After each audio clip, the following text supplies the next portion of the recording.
Salam jemaat terkasih, salam sejahtera bagi kita semua.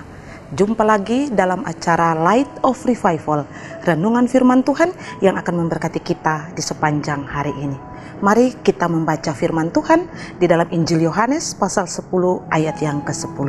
Pencuri datang hanya untuk mencuri dan membunuh dan membinasakan.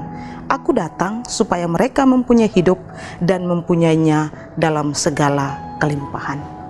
Hidup dan kelimpahan.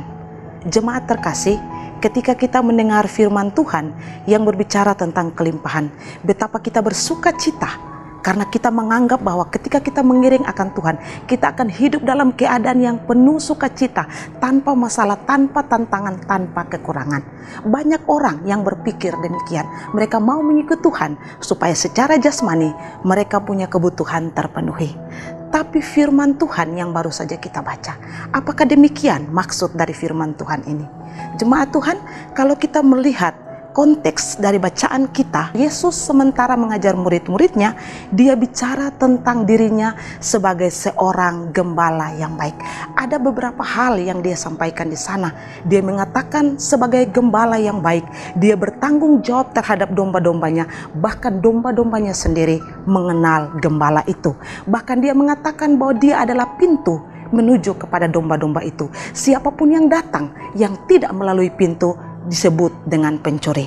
Dan teks kita di ayat yang ke-10, Yesus menjelaskan bahwa tujuan daripada pencuri, dia datang, dia hanya mencuri, membunuh, dan membinasakan. Berbeda dengan gembala, yakni Yesus Kristus. Dia datang, dia memberikan hidup, dan hidup dalam segala kelimpahan. Nah, di sini kita melihat ada dua hal yang Yesus bicarakan tentang dirinya. Dia bicara tentang hidup dan dia bicara tentang kelimpahan. Apa artinya hidup? Kalau kita bicara tentang hidup secara jasmani yang Yesus berikan, itu rasanya kurang pas. Mengapa? Karena sebelum Yesus datang ke dalam dunia, sudah banyak orang yang hidup secara jasmani. Kalau demikian, hidup secara jasmani yang bagaimana yang Yesus akan berikan kepada mereka? Jadi maksud di sini, hidup adalah hidup secara rohani. Alkitab menjelaskan bahwa manusia yang berdosa itu adalah manusia yang mati di hadapan Tuhan. Dan dengan demikian, Kristus datang supaya memberikan hidup kepada manusia yang mati secara rohani di hadapan Tuhan.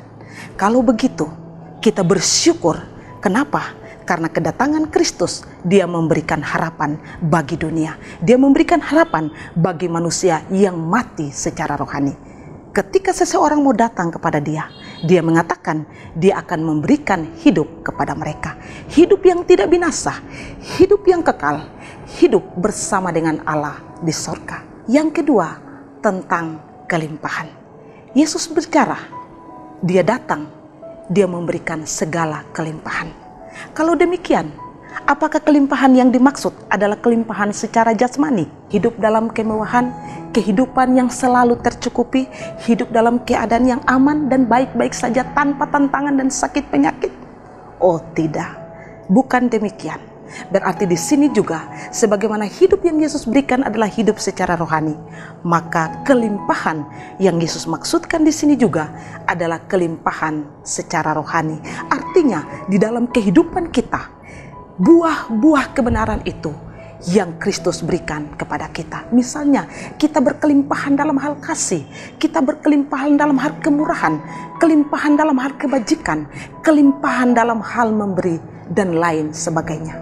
Itu yang dimaksudkan dengan kelimpahan.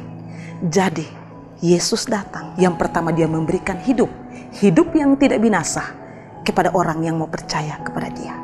Dan yang kedua, di dalam hidup ini, dia memberikan kelimpahan secara rohani. Dia pernah berkata dalam bagian firman Tuhan yang lain, apa gunanya kita punya segala sesuatu dunia ini, tapi kita kehilangan nyawa kita. Dengan demikian, yang terpenting dalam hidup kita adalah bukan kita memiliki hal secara jasmani yang berlimpah, tapi yang terutama adalah kita punya hidup, hidup yang kekal di sorga. Biarlah firman Tuhan memberkati kita. Amin. Mari kita berdoa.